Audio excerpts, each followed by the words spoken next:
If I ask somebody who's running a contact center today, how many calls did we get last week? How many active customers do we have? These are facts that we can get to right away. But if I were to ask you, how many customer experiences did we have last week? You might look at me funny. Isn't that the problem? We don't know, and most companies don't know how to define the customer experience in their own data.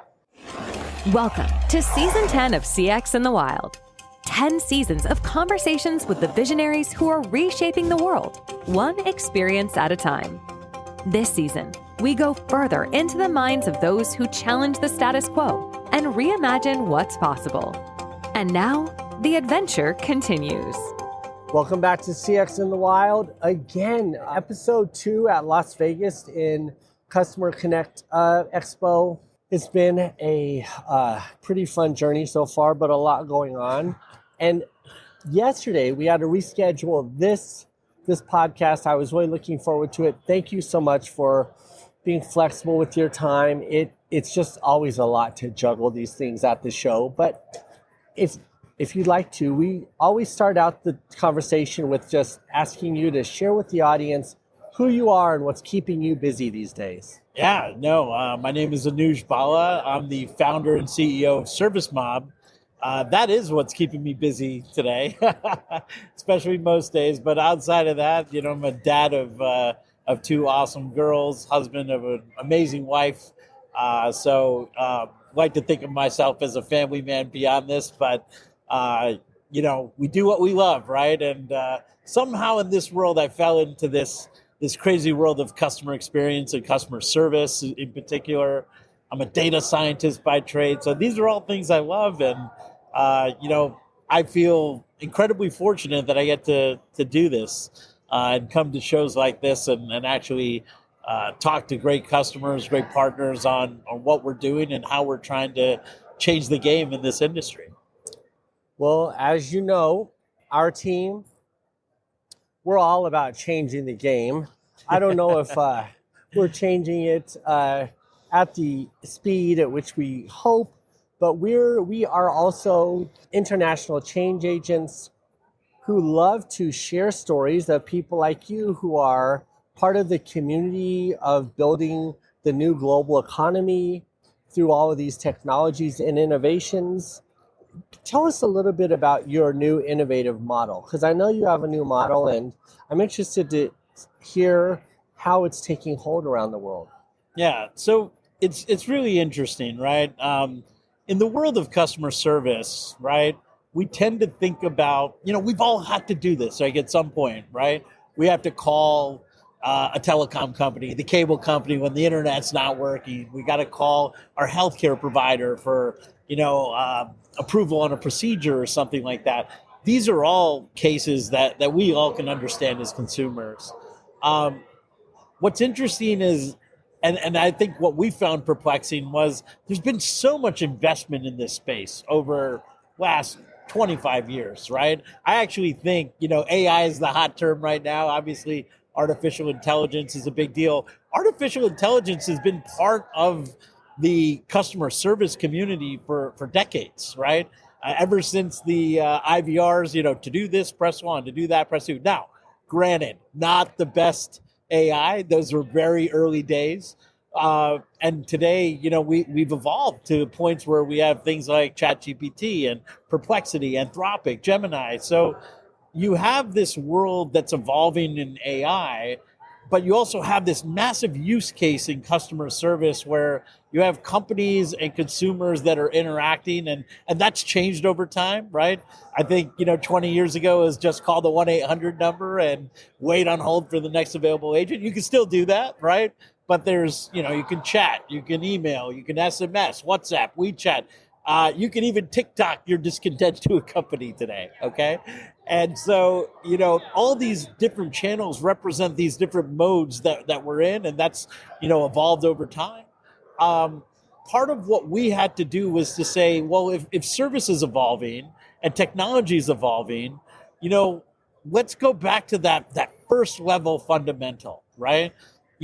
What does customer service, what's the purpose of it, right? Is it just to like handle contacts? Is it just to handle issues? No, it's really to solve problems that customers have with your product or service.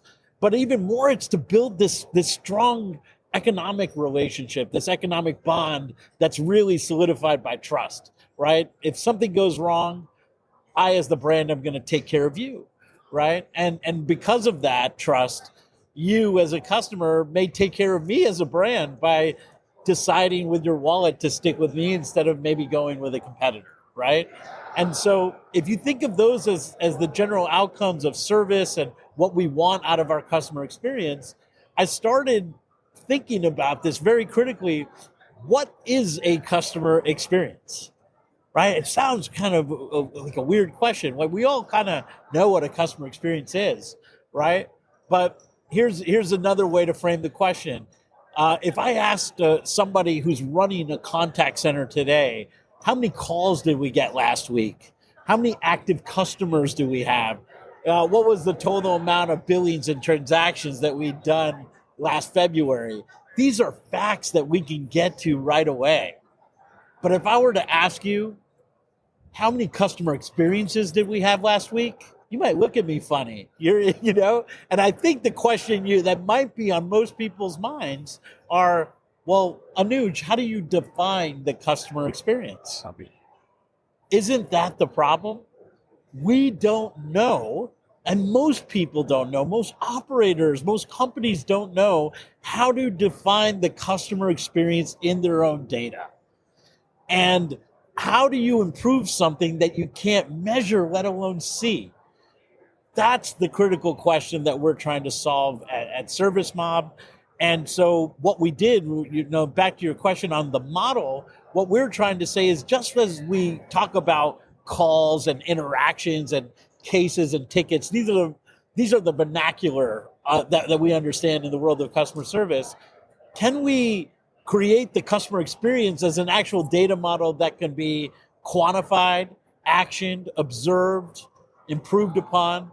Those are the things that I think are kind of missing today in the world of service. And as a result, we kind of leave ourselves as operators of these large customer service organizations at a disservice because we don't have visibility and measurement of that experience in the ways that we want. We have outcomes, we have surveys, we have things that measure the thing, right? We have surveys that measure the experience. We have net promoter score and customer satisfaction surveys that measure the experience. But what about the experience? How are we measuring the experience itself, right?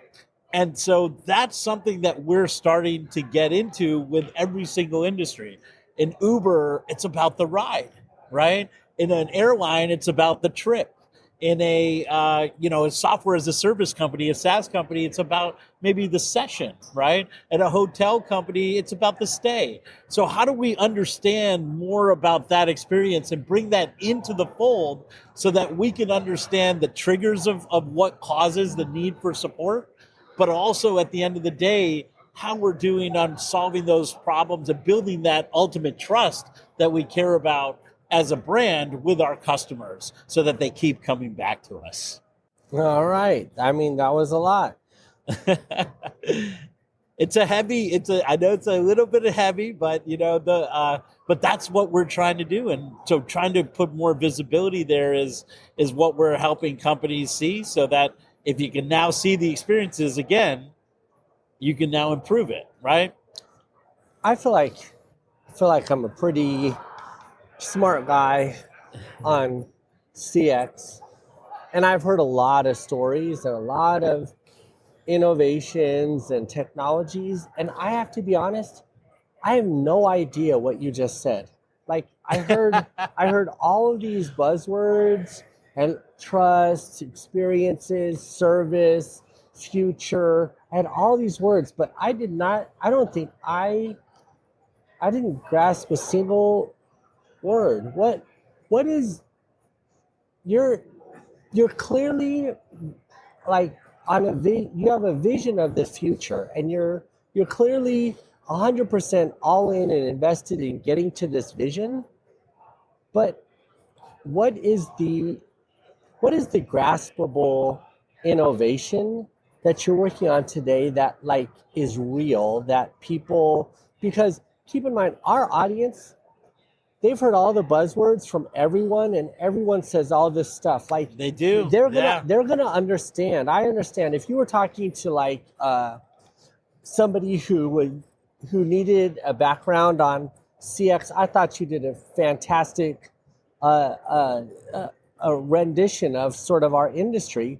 But for you, like, do you have a single touch point of innovation that like is the catalyst for what you're bringing to the industry right now? We're trying to educate our industry to look at something a completely different way. Yeah. Right? That's what I really want, right? And to some level, it's hard because it's new, it's novel, right? We look at the metrics that have existed in our world for the last 40, 50 years, and everyone in this room is trying to somewhere reinforce the narratives around those benefits, right? Yeah, it's like vomit everywhere. And with I'm these words. here to really say that, if you were to truly ask me, we're measuring customer service all wrong. That's my point of view, right? And I think that the incentives that have emerged because of the measurements we have really misaligned us, meaning the industry, people who deliver service. Okay, right? Let me jump in on that. Yeah.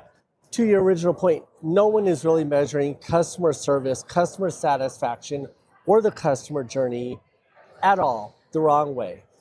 In all of these instances and in all of the data that you can explore with all of these sales pitches, there is a empty set, or there is a gap. There is a lack of harmony, integration, orchestration with the other metrics that matter. And almost no one gets it right. And I'll tell you how I know this is when I'm not out here trying to celebrate people like you, I deliver global enterprise CX performance, and I'm held to the accountability of the P&L. So I know exactly what experiences that I'm experimenting with, because it's all an experiment, move the needle. And I watch it move month by month, week by week, word by word in the algorithms.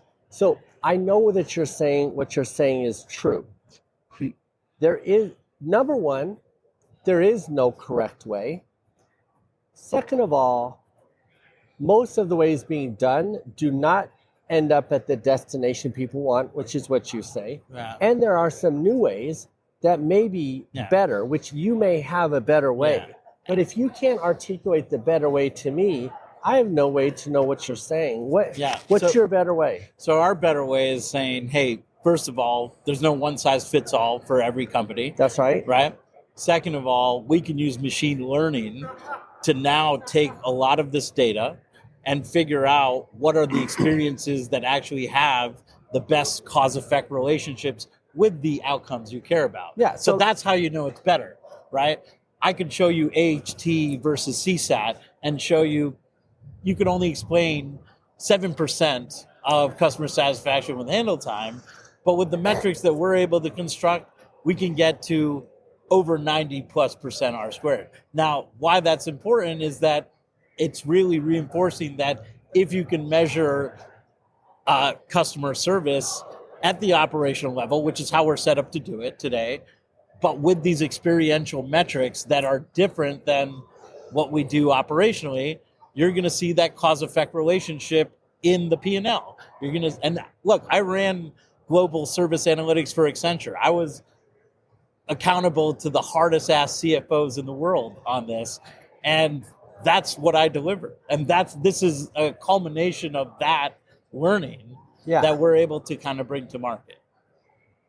Yeah, and that's a very difficult thing to explain to people. Right. But here's what I would say about what you're saying.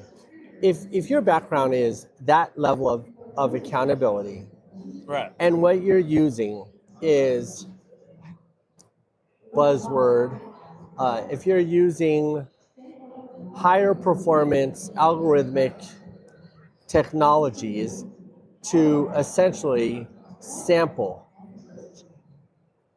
real customer interactions at scale. Census, but yeah, versus sample. But Okay. Yeah, a census. And by nature of your handling of the data and your technological use, Right. you're able to increase the accuracy. It's like going from 72 DPI to 4K in terms of customer understanding. Yeah. That you're selling that, or that's the mission you're on. Yeah. Well, I'm Okay. selling that the metrics that you're using to measure your customer service today are not Accurate. It's not that they're not accurate. It's just that they're not related to the outcomes that you want out of customer service. That's right. Right? Okay. They're accurate. AHC is an accurate measurement. It's just, who cares if it doesn't move the needle on That's improving right. your customer SAT or NPS or retention? Why do we measure it? How long has Service Mob been around? About 7 years. Yeah. 7 years. Yeah. So I'll tell you, me and this guy, we just happened to follow another company around Silicon Valley and out of the country, spoke to their engineers, all about this exact same thing you're doing. Mhm. Here's what I know. It's not nearly as easy as people think it is to do what you're saying you do. Oh, it's not easy. Yeah. The logic, getting the data, and looking at the data sounds easy. Looking at the data logically so that you can unify the insights to drive the P&L, that is even harder. Yeah. And that particular strategy is a recent train that left the station, and it's a bullet train. So the amount of data, just the amount of conversations around data, make it hard to work in an organization to make a decision. So you're up against a lot. No. If I'm following you, you've made the decision to essentially, Yes. and you correct me where I'm wrong, you provide an opportunity for a business to look at their business in a whole new way through the common voice of the customer at scale with a higher degree of accuracy and clarity to understand where the behaviors of the customer and the brand make the most equitable, profitable, efficient, or satisfactory engagements. I think that's accurate. And you said, using that resolution example, think of it as high res, right? Like we say sometimes high resolution analytics, like how do we get this better picture of the actual customer journey so that we can understand, again, the cause effect relationships. All right. So am I understanding? Yeah, you're understanding. Yeah, Okay. you got it. So in this journey, there are a lot of competitors that are jumping into the game. Sure. You've been around for 5 times longer than most of them. Well, our product has only been about 3 years, about All right. 3-4 years. Yeah. So you're 3 or 4 years. I think the other competitors that we've looked at are 2 years. So you're still ahead, but your window of opportunity is shrinking super fast because the bigger players also are thinking in this direction, coming at it. So you're either going to be the very, very best, or you're going to be the fastest, or you are going to get acquired. It's possible, yeah. I think that's accurate.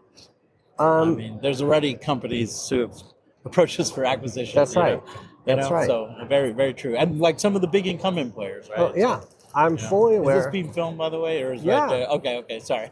And But yeah, it's very true. Yeah, don't say anything confidential. I'm just trying to I'm trying to get perspective on if you're trying to get acquired, Yeah. people need to know that you can do it.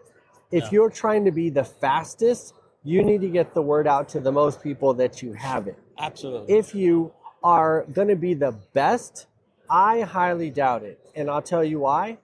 Because of what we said earlier. Resolution, we used to think HD was like amazing, but then there was 4K, and there's like a gazillion K. There's TVs and screens with so many pixels. I'm like, I don't even know anymore if I need another pixel. So, and being the best would also mean the hardest part, which is having the smartest logic across the governed data sets.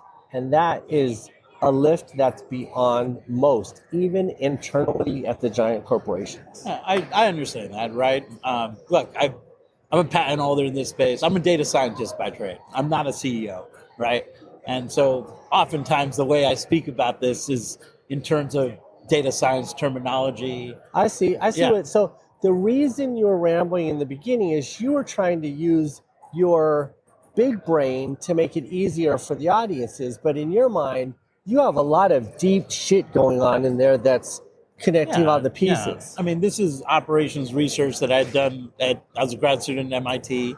I've worked with a lot of Makes different companies. so much more sense. You were trying to use a different voice for the audience, but you've got some really deep insights on this. I've deep insights, and look, I worked with the biggest companies in the world on this. When I was, I worked with Microsoft, I worked with Google, I worked with, the AT&Ts, the Wells Fargos, kind of mainstay companies. So just on parity there, Yeah. I did the CX strategies for Yeah. FedEx, Wells Fargo, AT&T, and McDonald's. Yeah, So wonderful. we're Yeah. in the same. We're in the same boat, Exactly. except for you were on the smart side and I was on the fluff side. I'm not the guy doing this. I was a You're not a data guy in a strategy group. You're not a right? marketing guy. So- I'm the marketing guy. I'll sell it for Yeah. you. Let's skip all of the marketing fluff bullshit. Yeah. Like if you're a data scientist, deep thinker, you know things that no one else knows. I'll tell you, I follow these breadcrumbs back to so many companies, and they're not what there's a lot of bluffing going on. Yeah, no, I know. And you've been around long enough that I feel like you do know something. Look, I always tell people, if this doesn't work, don't pay me, right? I mean, from a business standpoint, right? Because All right. part of this is we have to almost prove it to people, because maybe it's the messaging doesn't resonate nearly as well as it should, right? But That's where we're aligned. I feel the exact same way. I Yeah. want to do it my way. If it doesn't work, don't pay me, fire me, get me out of there. But I'm not here to transact on some money. I want real value. And I think you can see from this conversation, yeah, 100%. I'm not here to bullshit the audience or like get content out. I want to what is our value? And so we're aligned on that. I don't like things that don't produce good value. Right, So, right. So thank you for sticking with this, because I think we're coming some No, common thank ground. you. No. I know for me, that's always the perennial challenge as someone who comes from, Yes. a little bit more of a technical background is trying to Yes. articulate that business value in a way that, you think other people are hearing it or think they want to hear it. But at the end of the day, there's Yeah. what does my customer care about, right? My customer, it's usually, like you said, a CFO who's just saying, well, I need those unit costs to improve, right? Yeah. Cost per case, cost per contact, whatever it is. Do they care how you do it? Do they care about the AI, the machine learning, ontology models? All the fluff. It's no. like, well, no. Go do your thing, and if it works, then thumbs up. and what's strangely so it's like you live in a world of music and you're trying to speak painting to people. Yeah. Let's take it over into your world where you feel comfortable, because while I'm not at your level, I've done enough of this. Sometimes I can translate for the audience. One of the things, let's get into this. You said this. The unit costs go down. One of the things I've often said is people talk about right message, right place, right time. And I'm always like, right message, right place, good. Right message, right place, right time, good. But a lot of people are like, that's awesome. And I'm like, right message, right place, right time, right price. Now that has legs. Right. And people are like, how do you do that? And I'm like, if you actually are paying attention to the data, and if I might attempt to speak your language, Sure. and I might say some shit and you're like, Dennis, you said a bunch of like tech words that didn't mean anything. But I'm going to try to help you like how I think about it in more logical terms. How I get to my solutions is off the common denominator of time.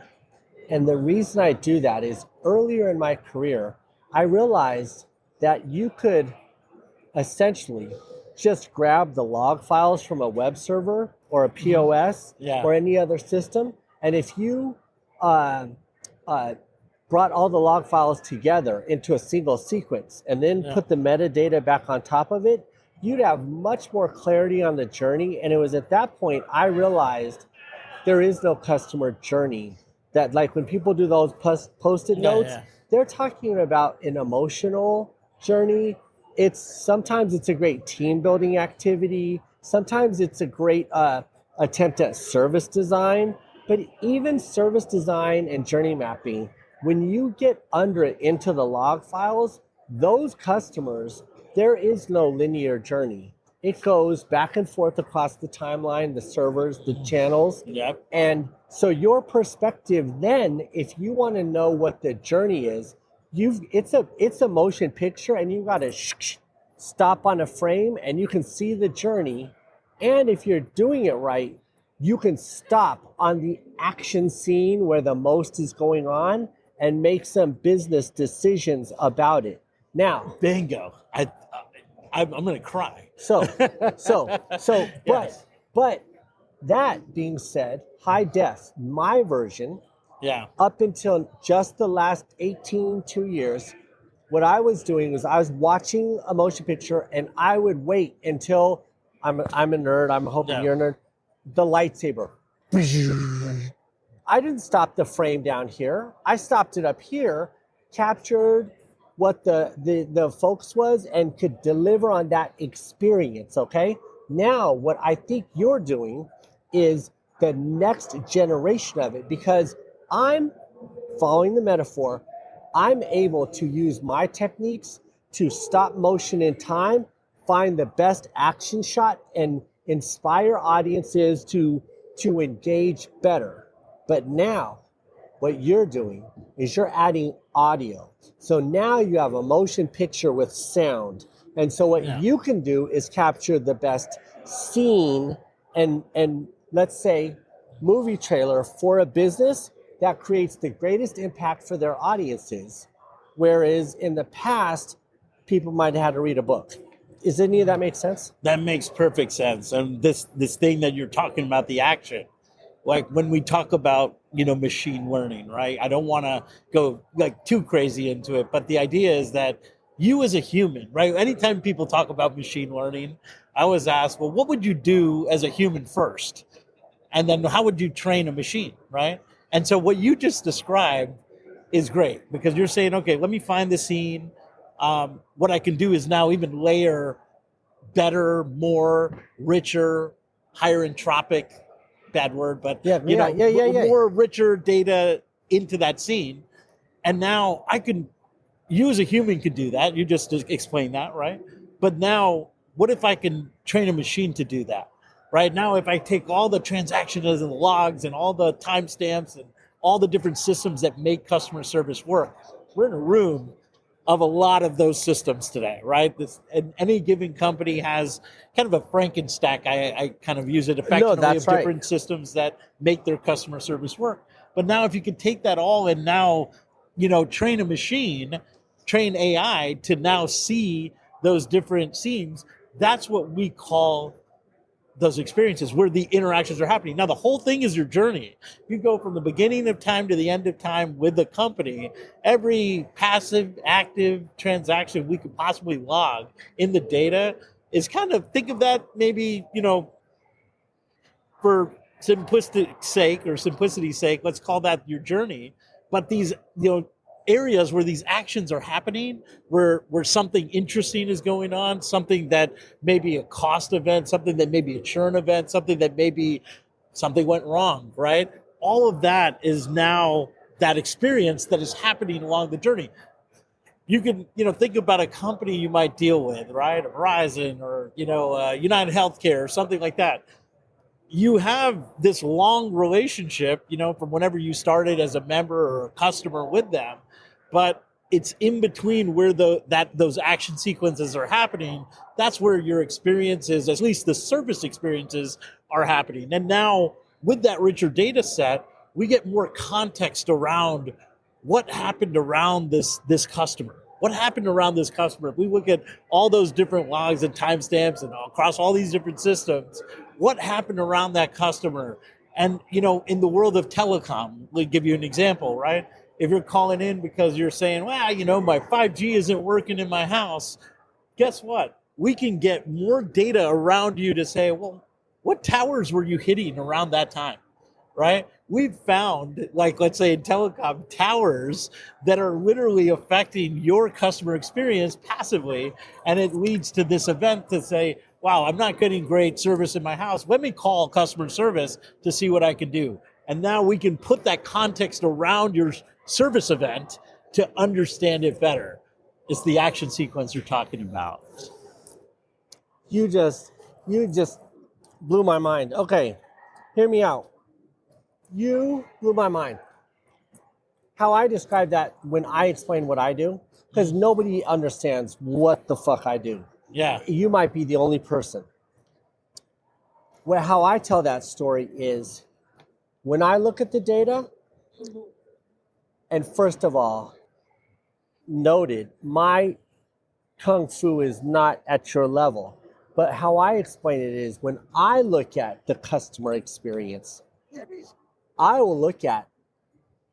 imagine a store that sells women's shoes, lots of them. Right. And what I do is I say, did you know that we've never sold a single pair of shoes from noon to 1:30 on a Tuesday ever? And did you know that men only come in on Fridays, Saturdays, and Sundays? They don't come in the rest of the days. And did you know that red shoes sell the most at 10 a.m. on a Saturday, and they've never, ever sold on a Thursday or a Tuesday ever? That's the kind of granularity that I get to, because I say, listen, stop trying to sell men's shoes on these days. Red shoes, you can either double down or you can get another day going, but those are your decisions. This isn't about that. And if you know this, if you get good at that, you can, and this is how I wrap up my explanation, is I say, let's think we're selling sweaters. And I say, do you know when sweaters go on sale? When do they go? People will say, see, you're worried to answer because you don't have the data and you want the data. I need that data. When I say to people, when do sweaters go on sale? People will often say right after winter. They mark them up going into winter when there's a need, and then they mark them down at the end to sell them. That's like almost all basic people will say that. Seasonal pattern, let's call it. Yeah. And you know what? If you parse the data, what the truth is? At the beginning of summer is when you can get the most price out of a sweater. Astronomically more valuable to price a sweater higher at the beginning of summer. And the reason is women want to be fashionable. And because of air conditioning, they're forced to take sweaters into the offices, and they don't want the same sweaters as everyone else. So they compete for the best sweaters because they're forced to wear it when they don't want to. That's what the data will tell you. And you're describing my formative experience. When I was with Accenture, I started right out of college. I was a applied math computer science for Berkeley, right? And I would come in, I was in this customer strategy group, but as a data scientist. And I was there when the advent of all this consumer level information was being gathered, multiply that by all the digital information that you're able to collect versus everything that you might buy it from like a marketing perspective. You're buying information and you're putting all this together to see these exact types of things, right? Like who buys, an iPod on a Tuesday? I'm dating myself, but like those are the kinds of things, right? How do these ads resonate with certain types of demographics and groups, and how granular can you get to say, hey, look, how do we maybe customize this to different parts of the country or different demographics or different income levels or age groups, right? These are all the questions. And getting to that level of granularity can only be explained in a lot of ways by the data, right? Or you can just do one size fits all. But as you know, there's pros and cons with that. It's easy, but it's not as effective, right? So, and it won't get you unstuck from the mud unless you get tread on those tires. Exactly. And so you're trying to optimize again for that outcome, right? Whether it's a response, whether it's a sale event, right? We actually see, sales happen as a result of this. And that's the idea, is that, can we understand the inputs that really drive the outputs that we want to see, right? And in the world of business, it's only so many things, when we think about, I want to increase revenue or reduce costs, but you get a little more granular than that. It can go to pricing, like you said, right? When can I command the best price? So, and that's exactly was my formative experience in years that kind of led to, more of a lens on service over time, but kind of you could see that analog, right? Yeah, I'm right there with you. Let me tell you my hack. Now that we're nerding out, yeah. You know how I hack it right now? Because I don't have the resources or the data or the things that you're working on with your mind and your company. Here's my other wild card piece of data. I compare and contrast the voice of the customer against social listening to get the voice of the unknown customer as my one way to try to triangulate the time period against the true motion of the market so I try to get product market fit over whatever piece of data I can. And that is where I generate revenue. And what I've been looking for the last year is anyone who understands what the fuck I'm talking about and knows why what I'm trying to accomplish works and how easy it is to scale. And I've chased 2 companies now all the way down to find out that they just don't quite understand what I'm trying to get at. But it sounds like you might be hearing me. Oh, I'm hearing you, because we can bring in sometimes these, like you say, this external voice of the customer. One, you can cross-validate that, especially in a model where we're selling to companies on behalf of their customer service to get more insight for them. Now you can go to those external places, those water coolers, right, where people are talking. It could just be on the open internet on something like X or Twitter. It could be on a Facebook group. But you're trying to say, okay, what are these themes? What are the things that Ratings, they're saying? Yeah, that are driving reviews. the outcomes that we care about in our world of service, right? But I could give you an example where there were certain campaigns that were running and people were buzzing about those campaigns, and we could see how's that driving into the inbound sales volume. And you could start to see, wow, there's predictive patterns here that actually matter, right? And if we staff better because of that forecast, we can get more sales, right? I can forecast by month, by season. Seasonality is still my limit of resolution. But I can forecast media spend to the word for a brand. Oh, wow. And conversation. Yeah. In the context of conquesting all of the conversations that the competitors are having, and I can conquest their best words and displace them while I'm buying media. I can reduce a company's media spend by 10 to 25x and drive at a minimum twice their return just by analyzing the data in a more rudimentary fashion than you're doing. That's amazing. And that I think that forecast, the more that you can look in that crystal ball and be right about the future. I mean, these are the things that businesses need to take action to capitalize on it, right? So we try to do the same thing in service. Like, one example from my past was working with a big telecom company. We were able to, look at the buzz of, what's that negative sentiment, like you said, that external voice of customer that they have out there on social media, and look at that to predict really like post-subscriber churn. You want to nerd out more? You know what I did last year? Because I think completely unorthodox. I built a call center in Africa, and I call it outbound customer care. And what I did was I put an army of agents on educating and addressing every conversation in the internet about a brand, and I reversed their seasonal downtrend in revenue by moving them to the most highest sentiment brand in the time period. That's amazing. So that's the power of data. You get it. Right? I get it. I mean, and it almost begs the question, why isn't everyone doing this? But it's hard, right? It's not the easiest thing, is not everyone sees it. But if you are able to use this data and bring that to light to the, to operators who can now take an action and do something about it, you're going to see the outcomes. I know why people don't do it is most people they don't think about it. It hurts people's brains to think about it this deep. And it's the same reason we started this podcast. You couldn't explain what it is you're doing because most people won't understand it. And that's why they don't do it.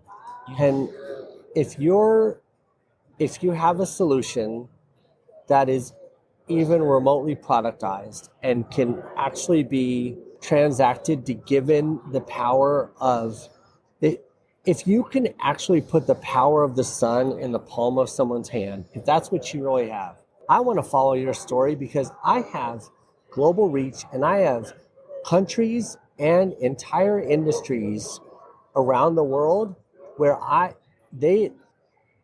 most people in the United States don't understand what I'm doing, but other markets that are emerging, that are focused on performance, when I talk to their leaders, they're like, we get it. But it's hard for me to scale. I need to scale the way I think, and it sounds like you're thinking about it even better and have tools. What I'd like to do coming out of this podcast is follow you and your story, because I'll tell you what, if I follow the breadcrumbs back to your place and you really have it, I've got an infinite money glitch for us because there's so many other people talking about it and they don't deliver. Right.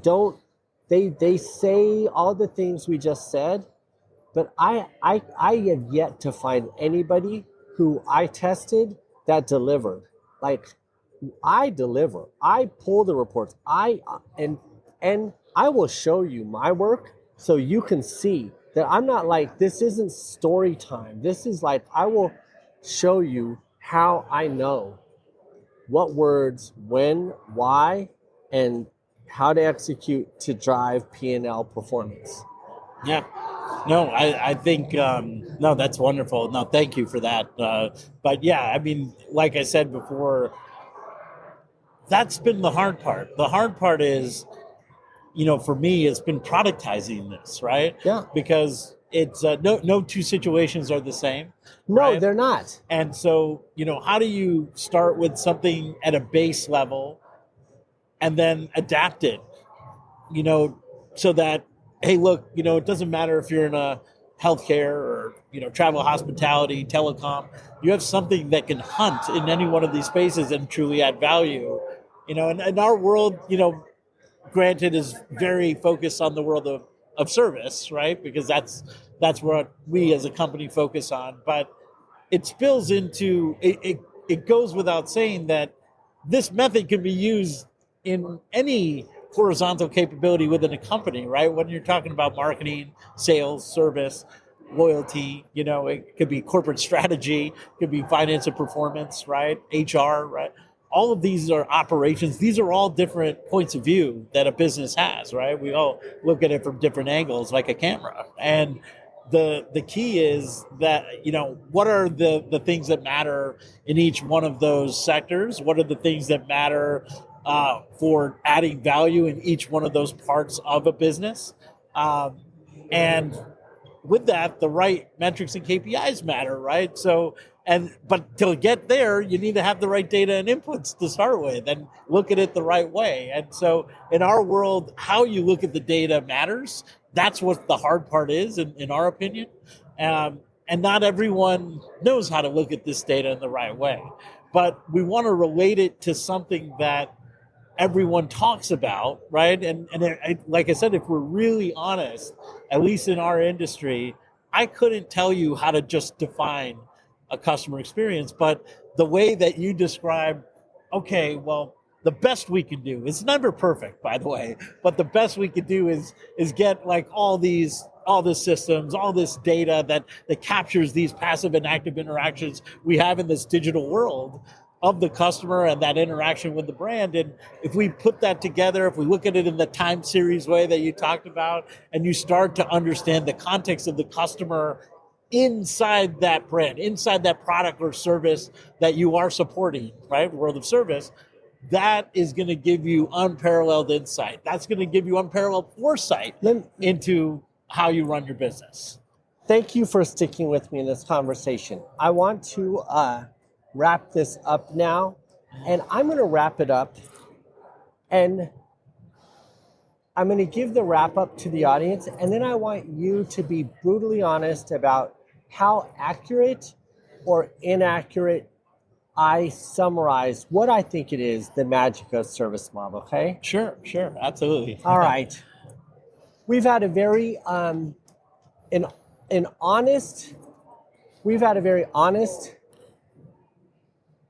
and intentional conversation here.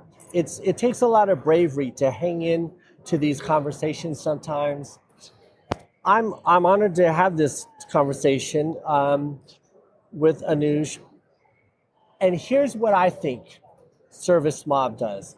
Imagine a business is a person, and the person is blindfolded and their ears are plugged and their sense of smell is gone, and they're wrapped in some sort of a coat, and your business walks into a room with all the lights out. That's where we start with Service Mob. And then what Service Mob does, using data, is it opens up your hearing so you get a spatial awareness.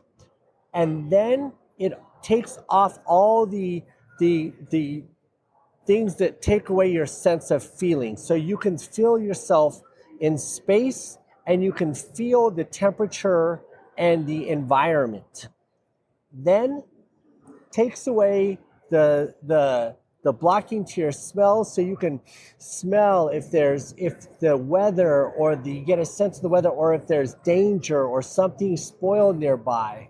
And then it's at that point you realize you're trapped in a room still that you don't know how to get out of. And then Service Mob takes the blindfold off, and then you can finally, for the first time in your business, in a very long time, in a data prison, you can maybe find the doorknob to get out of that. And if you do, for the first time in a long time, you can start making decisions about where you want to go rather than what's happening to you. I think that's a very apt analogy, to be honest. I've never heard anyone say it like that, but you're right. And, we all wrap around, if you think of even the metaphor of we're trapped in this room, that's the issue we're having, right? And so how we move forward should be a culmination of the best available information we can get with our senses. And so if we can get the best available information, now we know how to move forward and move beyond the obstacle, find our way out of the issue to that resolution. And go where we want to go. And go where we want to go, continue on our journey, right, with the brand, and continue on that journey, hopefully in a great way with our experiences. Thanks for being on the show. This was CX in the wild, for Thank sure, you. right? Yes, it was. Thank you. Thank you for being part of this journey with us. We hope these conversations challenge your thinking and inspire you to explore new paths. There's so much more to discover. Keep listening, dive into more episodes, and let's continue this adventure together.